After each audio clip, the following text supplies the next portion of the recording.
So, on today's show, I'm going to be talking to one of our students that since he joined the program, since I first met him, and indeed his family, I've been so honoured to get them on board. They're such good fun when they come along, and hopefully you're going to be inspired by his journey, or in fact his family's journey into becoming a property developer. My name's Ritchie Clapson, and you're watching The Open Door Show.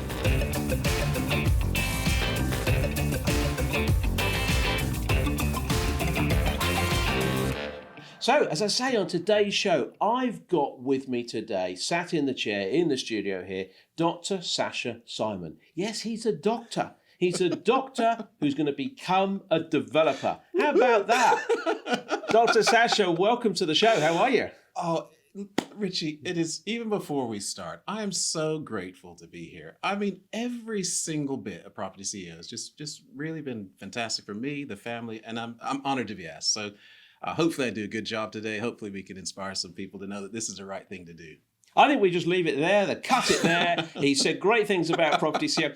Okay, look, it's a pleasure to have you here. It's always nice to talk to people. It's nice to sit, and as a student, we work with you on the program. You joined us, I think, in July 2024. But we don't spend enough time sort of out of the sort of, let's call it the classroom, because in a way it is. So it's so nice to actually, for me, to sit and talk to people and hopefully inspire other people and talk about your sort of journey. Tell us about Dr. Sacha and his family. You're a doctor. Tell me about your life. Well, that's a huge question, isn't it? So, you know what? I'm gonna start with my dad. How about that? Yes, please. My dad was the first black officer in the Royal Navy.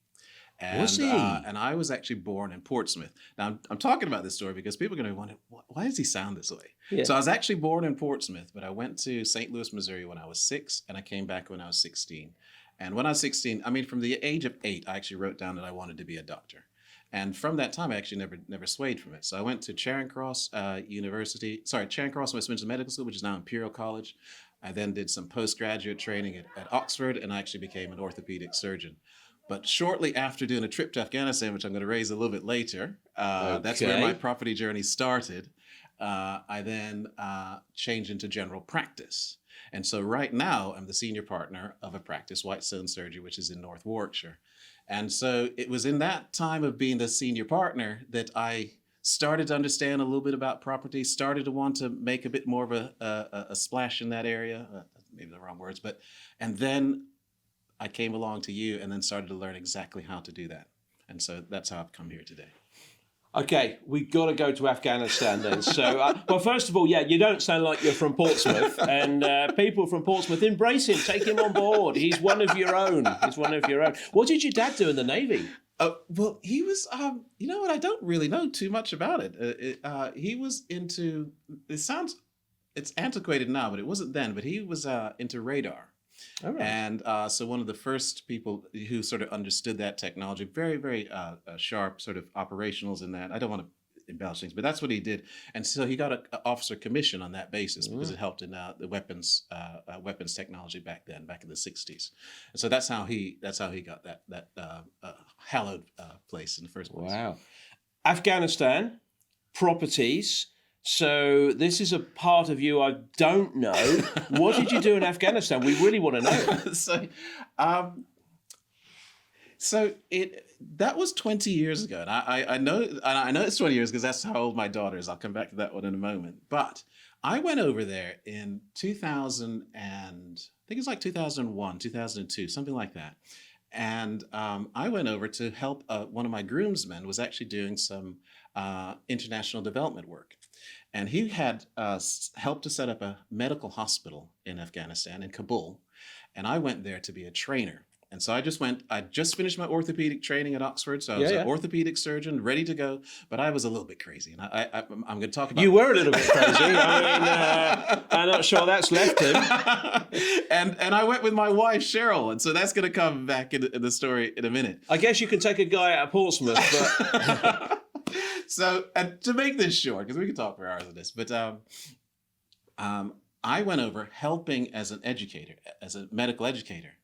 But there came opportunities because that was the end of a war. I don't want to get too much into politics now, but it was the end of the Civil War, and there was a massive need to rebuild infrastructure. Yeah, yeah. And there we were as an international organization that actually had some people with some credibility. I'll count myself in that. And we're able to basically build buildings at will. I mean, it's just so we could talk about permitted development rights and planning, which you now are very familiar with in this country. But you just build what you want over there. Build what you want. Build what you want. And now we had the right connections, and I won't. This show's too short to talk about all those things. But we were able then to say, you know what?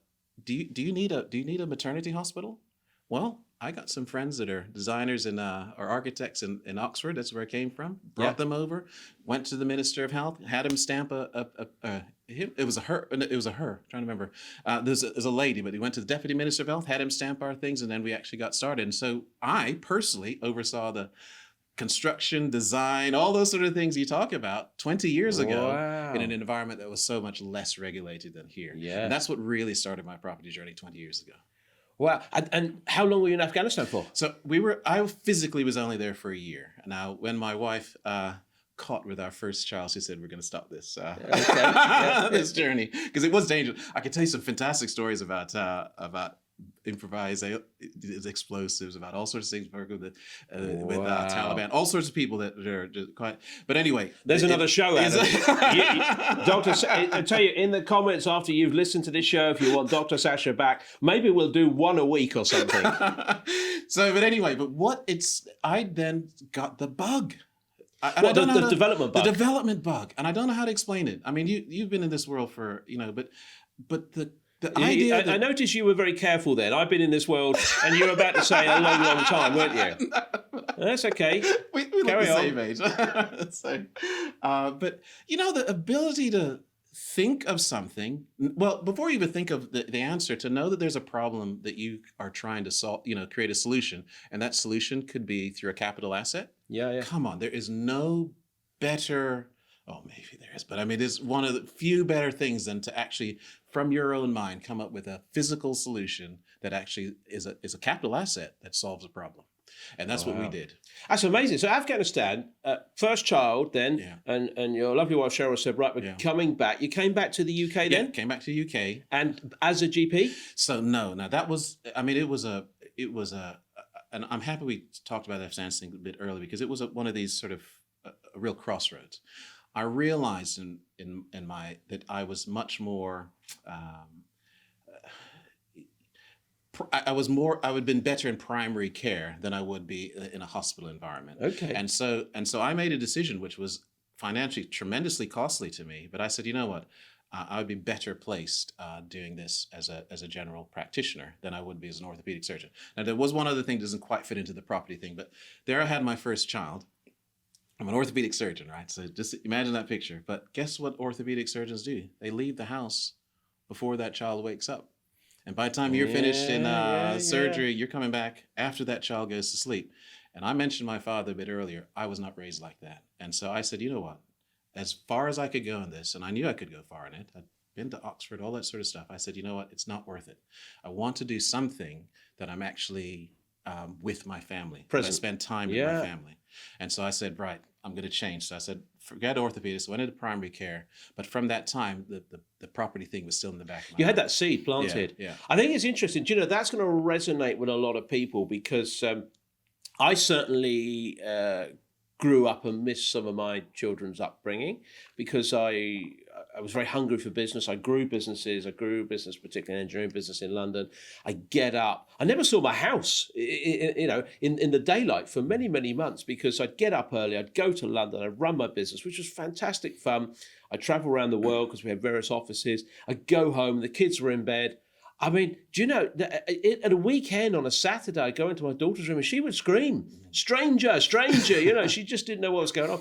So I do get it, that making that bold decision, and maybe this is why perhaps if you're listening to this, you're thinking about becoming a property developer because that can give you that time. So you went to become a GP there. That was that big decision at that time.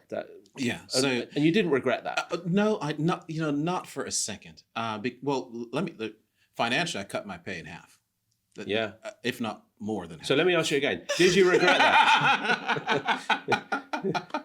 No. I know we're recording this in a studio, and Cheryl, Dr. Sacha's wife, is outside. I'm going to go and ask her the same question in a minute.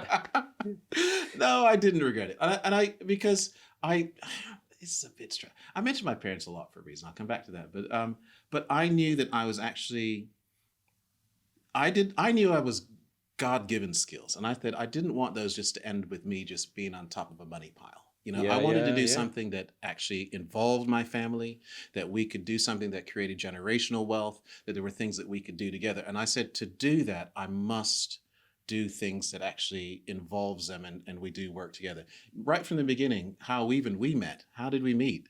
It was a family. Yeah, see, let's go back, because I can't remember exactly where it was. I think it might have been a networking meeting or something.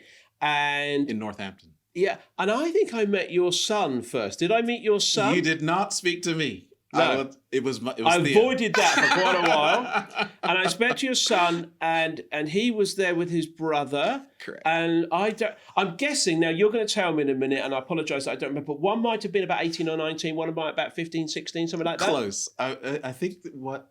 You're not even sure yourself, are you? Cheryl kind of needs to come back in. I think he was 14, my son, and he answered a question from you. Now, look, Ritchie, there's lots of things about you that I really like. And I'll tell you, this was it. You weren't speaking to me. You asked a question. Yeah. My son answered, and you were so astonished that I think he was 14 at that stage. He's either 14 or stroke 15. No, he was 15. And he answered that question, and you were so impressed with it that you said, "Hey, why don't you have some tickets to come to the 3-day event?" I remember that, yeah. And that was how you never said anything to me. You spoke to Theo, and obviously from that 3-day event, we came along. I got stitched up, didn't I? Because basically, I think so. Theo was there, and his older brother's name Dominic, yeah. And I think then he said, "My brother's here. Can my brother come?" Yeah, of course he can. And me dad and me mum and the neighbours down the road and it's like the busload of the Dr. Sacha Simon family. That's exactly what happened. I do remember meeting you afterwards, and Cheryl was there. Yeah, and do you know, it happens a few times. I remember I was at an event last year in Milton Keynes. I was invited to speak, keynote speaker on a stage. There's about 600-700 people in the audience, I think, something like that. And I spotted over the far side and a young lad, because I couldn't see him, but I could just see the top of a head. And so I made a point of getting off the stage and walking up and down, and I casually walked over to him. And I can't remember what his name now was, but he was with his mum and dad, and he was sat in his seat like that. So I said, "What's your name?" And it just stopped what I was talking about. And so I said, "Okay, well, stand up." I got him to stand on his seat. I said, "All right, mum and dad," because I held his hand and stood up. So I said, do you like property? No. Oh. What do you want to do when you grow up? I want to be a golfer. I thought, well, that was a waste of time, wasn't it? But actually, just speaking to him, and it's so nice afterwards, after I spoke, and I think it was a lunch break, and his mother came over and said, "Can he have a photo with you?" And she said, "You just made his day." Oh. She said, "He didn't want to come, but you've made his day." And I love inspiring those people. So Theo and Dominic at that time, yeah, that was great, because you guys came on the journey with us. And you know what? On that fast track, and I really would encourage people to do that fast track. I mean, that was our sort of gentle introduction to you. Easy, because it's all on your own screen. You don't have to leave your house, all that sort of stuff. But even on that journey, Theo befriended some of the other young people. Yes, on that, he did. Right? He actually befriended. Now you say it. There was a lady who works very much for a magazine called YPN, and it was her stepson, I think. Okay, I didn't know that bit. Yeah, he did. I and remember. they were talking. Bodie, That's it, Bodie. Yeah, Bodie. yeah. And so, Bodie, you're there. Listen, Theo really enjoyed his time getting to know you, and I hope you guys keep talking. But and so here's my son now mixing in a with other children. I say children, young people that are expansive, that have and we would not have had that had we not sort of came into the Property CEO's circle. So I'm very grateful about it. What do you want to get out of this journey then? Because I think you just said that, I think it's a really interesting thing, and this will resonate, I'm sure, with other people out there. This is a journey you want to do as a family. Yeah. What do you want to get out of this? Oh, that's I knew that question was coming, and I don't. I'm going to try to articulate it, but and to be honest, I know this will help a number of people. So here I come as an entrepreneur, got some big ideas, happy to go meet people, want to make some differences. But you know what I didn't know? I didn't know how to do it. I don't want to say I lucked out in Afghanistan, but there were some things that happened there that clearly won't happen in a developed environment. Yeah. So my point being is, though I had the desire to make a difference in the healthcare space, that's where I am, property development, innovative solutions in the healthcare space. Though I had a desire to do that, what I would say is I didn't have the know-how. And so here I now come alongside someone like you that then says, you know what?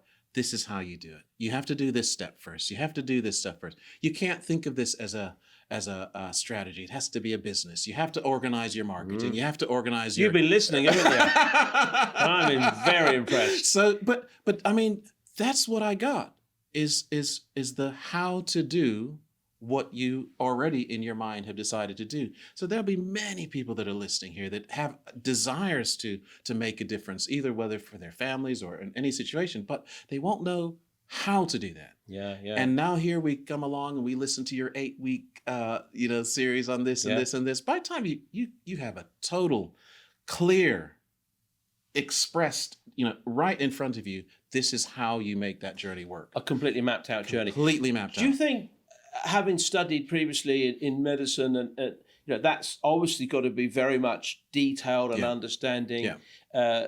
This is a natural environment for someone like you to fall into. Oh, okay. So ask that question again. So, well, I'm just thinking in terms of you've in medicine, that it's detailed. Yeah. It's not high level. Yeah. When we talk about entrepreneurs, some entrepreneurs play around with businesses, but to be a doctor, it's so detailed. Yeah. And fair. Property development is so detailed. Yeah. And I wonder whether that background of being in medicine as a doctor, as a GP, has helped you with this learning process. I might not give you the expected answer. I mean, because yes, it helped, but I think you're actually attacking a different part of the brain when it comes to property development. And as someone who's gone through the course, someone who my wife has gone through the course, someone who Dominic has gone through the course, and I'm wondering if Theo's done a little bit of it, but he better have done. It is so easily and clearly mapped out how you do this that I just think I don't think you require excess intelligence to go through that. I really don't. Interesting. I think you just have to be willing to set aside time. I think you just have to be willing to, you have to be a willing learner. But I don't think, me having done what would be considered technical or maybe difficult material, I don't think that's an added benefit at all. Yeah. I mean, because here, if my 16-year-old son or 18-year-old son definitely has gone through it, well, who can't? It's just you have to have a desire to do that. So I don't think the detail is a mindset. It's a mindset. Yeah. It is. I don't think it's that you need to. If you're thinking about coming on and doing something like this, that you have to think, well, that's too much like an MA, and I don't know if I have the skills to do it. No, not at all. If you have the desire and you already have the entrepreneurial spirit with you, I'm telling you, going through that it's gold dust. Interesting. But I'm one for telling stories when they pop in the head, and I remember. A couple of students of ours, 2 lady students. We have a big, as you've seen in the room, a big percentage of ladies on the program. It's always nice that people bring their partners as Cheryl comes along. And there's 2 particular ladies who I won't mention or describe in any real shape or form, but one of them, true entrepreneurial spirit. But dare I might say, you could argue, one might look at and say, not so well educated. And another lady who you would definitely say very educated. And the educated one was absolutely certain she was going to be very successful, and I think she has been. But in the timing of the program, the other lady who was perceived not to be so well educated actually got a project first. And I do remember the educated lady come up to me and went, "But how has she got a project? How did that happen?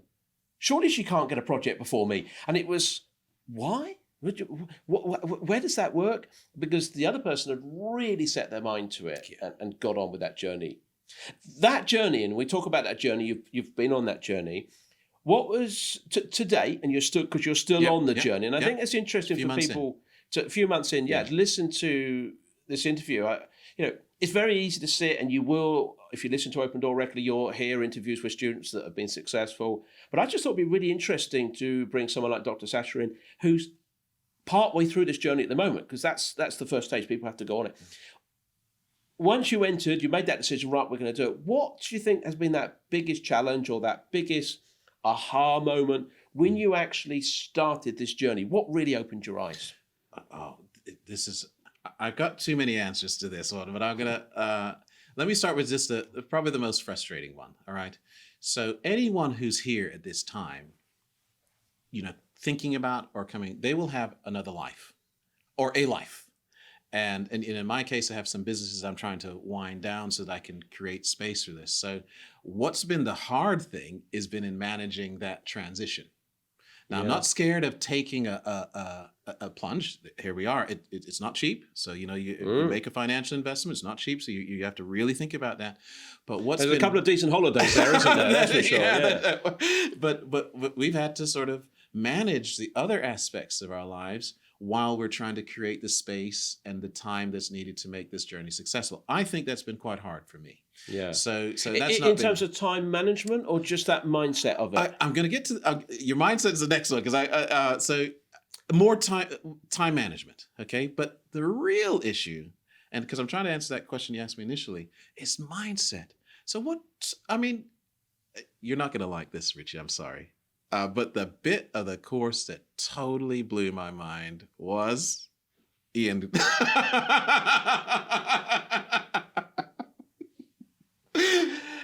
It was if this interview suddenly terminates now, don't worry, just go on to the next series of Open Door. No. It was Ian. Well, do you know, Dr. Sacha, that it's interesting. We joke about that because actually, Ian and I have banter and it's renowned, and I think it's part of what we do at propertyCEO. But I think the same, because let me tell you a story actually to jump into this as well, because I met Ian. A lot of people won't know this. I met Ian actually because he came to me to get trained. So Ian was a student of mine. He, very similar to you, he actually saw me speaking at an event, although he'd actually come to find me because he'd asked who could train him, and he'd come to find me. And I ended up training him. And we spent a year together. I trained him on a very small group, which is what I used to do before propertyCEO. And then it was his idea to start propertyCEO. That was what he came up with the idea. And I initially refused, and later, here we are. So I must have accepted at some point. But what I've built businesses, I've been involved, and I'm pretty good at lots of things without being conceited. But I'm not as educated, maybe perhaps as someone like Ian would be on that side of the business. And so we would talk about things, and whilst he would be picking my brain on property, I pick his brain on mindset, because I'd say something and he said, "Oh, that's so-and-so's theory. This means that." And I went, "Wow." Mm-hmm. He said, "How did you know that stuff? Did you read that?" I went, "Oh, just did it." And I just used to do stuff, and I just learned stuff. I've learned what works, what doesn't work, and of course, some of it, apparently, I must have picked up certain things, but I'm not a big book reader where he is. And so he would teach me about mindset, and it was fascinating. And that was one of the big aha moments for me of how we could get more people successful, is really combine my sort of, my approach is fairly straight down the middle. I'll tell you how it is, I'm not going to mess you around, but I just tell you straight. Yeah. And I'll tell you stories, and those stories sometimes go off. But adding that technical mindset stuff to it is important. And the thing we always used to say, anyone who comes on the propertyCEO program, the first 6 months, they knock on my door, give me the technical stuff, tell me about all the planning, tell me how I can make money. Yeah. And the second 6 months, this is difficult. Knocking on Ian's door for the mindset. I totally get it. I totally get it. Yeah. But I mean, for those who don't understand, I mean, Ian teaches the actual mindset aspect of the course, and that really resonated with me because, as a doctor, I'd picked up a lot of technical stuff. I've had to overcome, learning technical material. So it was almost never going to be a challenge, me sitting in front of you to learn some of that technical. I don't want to be conceited either, but that was never, but to actually go out the door and apply it, to actually go out the door and do it, to actually, you know, when I don't feel like doing, or when there's problems happening at home or problems happening in the other business, and I'm trying to create this space to, that was when, you know, I would remember Ian's lessons. Yeah. And so now different people will come, and by the way, I don't, you guys almost have a perfect marriage. So, you know, if you, one without the other is not going to make a successful business. You need both. But for me at that stage, you know, ascertaining or learning the technical things was not going to be difficult. But to get the mindset to make sure that I kept going when the challenges came. So you had Ian, and then it's not just Ian, because the property CEO system, you have accountability coaches, you have, you know, I mean, you have just a network of people who are there to actually hold your hand along the way.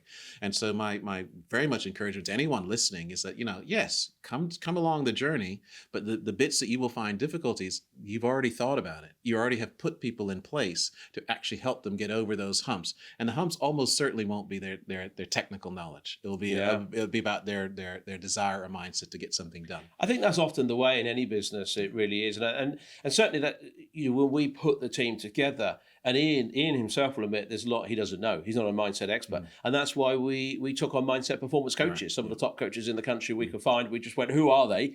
Let's bring them in and add them and complement to what Ian can do. So on this journey, then, if you could give us, I don't know, 3 key learnings that you think, wow, that was interesting on this journey of being a property developer that you've learned so far. Yeah. Oh, you put me in the spot now.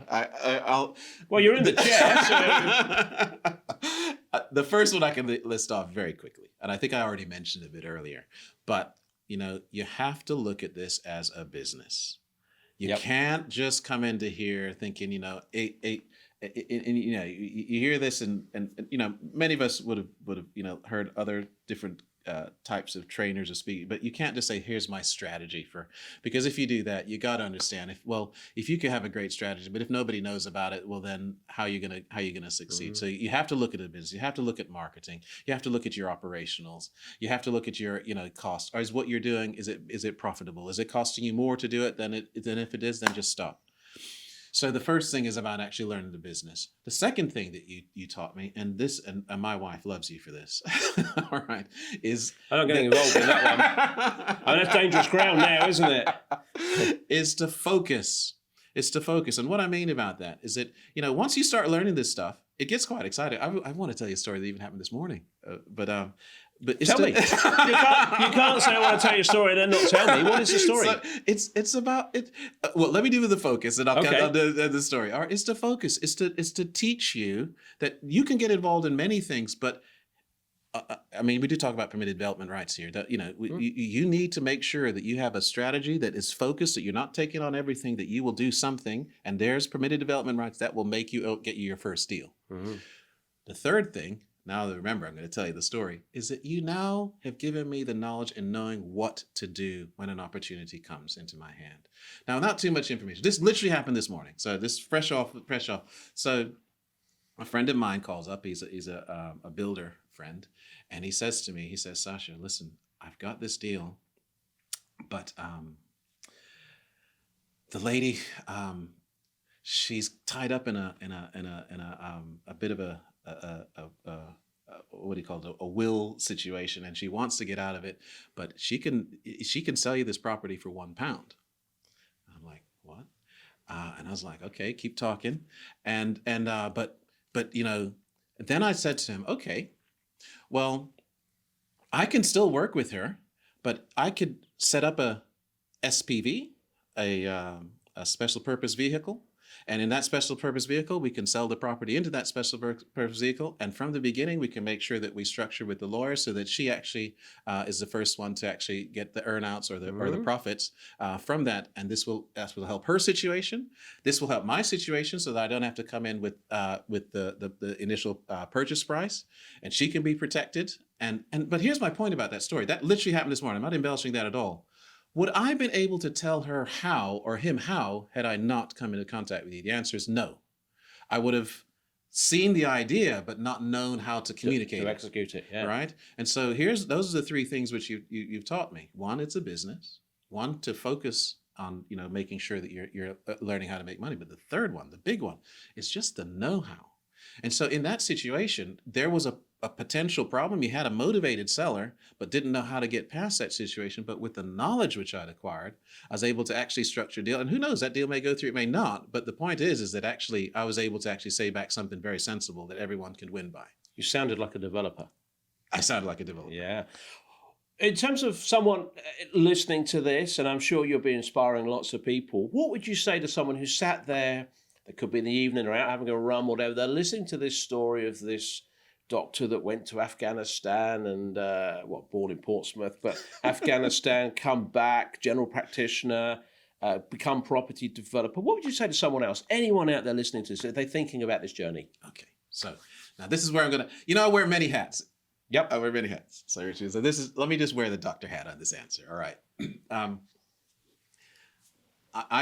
I've seen people at both extremes, at birth and at death quite regularly. I'm quite used to dealing with that. And I will tell you one thing. Someone at the end of life very, very, very, very rarely regrets something that they did. I understand this, and I know it's taught. They almost always regret the things that they didn't. Yeah. This is true. So, anyone who's sitting there thinking, many people have the idea, you know what, I really want to make this jump. I have this idea of, it's not just you or me that has property development bug inside of us. Many people do, but so many don't take that jump because of fear of risk, fear of, upsetting the apple cart. I don't know, the need for whatever. But I would say, you know what? Listen to this doctor who's speaking, because I'm not speaking nonsense. At the end of your life, you won't regret a risk that you took and failed. You will regret that you didn't do it. That's powerful, isn't it? And I've read that sort of thing before. Actually, it's interesting. I've read a book about one of the biggest surveys that was done of people in end of life and talked about their regrets and literally that. And actually, never heard anyone say it and tell me that who has been there with those people that are departing from this world. It makes your hairs on the back of your neck stand up listening to you telling me that story because you've been there, you've seen it. Well, I mean, that's something for people to take on board. One biggest thing on this journey so far, and we're definitely going to have to get you back. I know the comments in the chat box are going to be saying, yeah, come on, let's get him back again. Let's see your journey. One biggest thing, if you had to identify one biggest thing that you maybe your family have learned on this journey. It's the how to. Get it. You're naturally speaking to entrepreneurs. Anyone who's they're going to be entrepreneurial people. So they're going to have the big ideas. They're going to have the vision, and they're going to have the desire to be innovative. They're going to have the desire to do things maybe not quite like it's been done before. That's the type of person who'll be listening to you. But I'm saying the biggest single thing that I got from my interaction with you was how to translate that from an idea knowledge into something practical that can be done. Now, I'm still quite early in the journey. You know that. Yeah. So, I mean, we've talked even about a few deals which I've been sort of working through, and so they're quite exciting.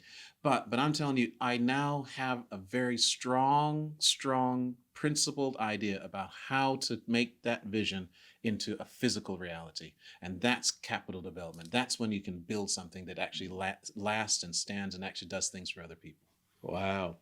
How can people contact you? I'm sure if people want to reach out to you and connect up with you, what's the best contact details? So by far, ardenprimarycare.co.uk. I'm sure that will go up on the screen. ARDEN, primarycare.co.uk. You can contact me there. I believe the address is just hello@ardenprimarycare.co.uk. And can we do that as well? Because it's so difficult to get hold of a GP. If someone needs, is that okay? Or is it... I sort of give free medical advice after a deal. After a deal. Do you know, it'd be worth it because you can't get to see your GP these days. I got one last question I want to ask you because I've been sat here thinking about it. The start of that journey was really interesting. How you went from Portsmouth, your father in the Navy. Is your father still with us? Yeah, he is. He lives in Atlanta right now. He's a retired Presbyterian minister. He actually went to America. I'm going to try 77 now and stayed. So I'm intrigued because I told you a story literally before we came into the studio today about someone I'd met and why they were doing it. What does your father think of this journey? What does he think of what his son is doing? You're gonna you'll make me cry. Listen. I talk about my parents a lot. My mother's just recently passed, actually. But I'm sorry. The reason I actually got into property, now this is even before Afghanistan, was when I was in med school, or just when I finished. My dad said, "Son, don't rent anywhere, just buy." Yeah. And at that point, because I was doing training and I had to move every 6 months for a number of years, that's how we started, buying small houses that we could afford, lived within our means, and that's how I actually, to be honest, started my property journey and built up some wealth. And my dad, I'm not kidding, any phone call he would be on, he'd say, "Son, buy a house. He'd just be going on and on about it. He wanted me to get out of medicine because he knew that actually you create your own financial freedom by actually, capital assets. So he knew that. I didn't know that, by the way, to be honest. I was very, principled and so on. But my point is that, my dad is ecstatic that I'm on this journey. He's like, finally my son's listening to me. So my wife loves you, my dad loves you, and thank you very much for taking me on this ride. I'm really grateful. I think on that note, we wrap it up. And I have to tell you, Dad did ring me about 3 years ago and said, "Hey, get hold of my son, sort him out." Excellent. Thank you very much. Wow. How was that? I mean, is that inspiring? This is someone who, look, Afghanistan, born in Portsmouth. If you're from Pompey, why not? You're going to relate to this fella. But the journey's been going on. Real honest response. So the bit I liked, which is a touching bit, and maybe it's tough to think about, but on your deathbed, you don't want any regrets. So hopefully that inspires you. And that's not a great note to finish on, is it? But I do apologise. But hopefully you found it interesting. We're going to invite Dr. Sacha back another time. I just love sitting down with him on this journey, and maybe we'll even get his wife back next time as well. That'd be absolutely fantastic. If you like what we do, like and subscribe, and I'll see you in the next show. Thank you.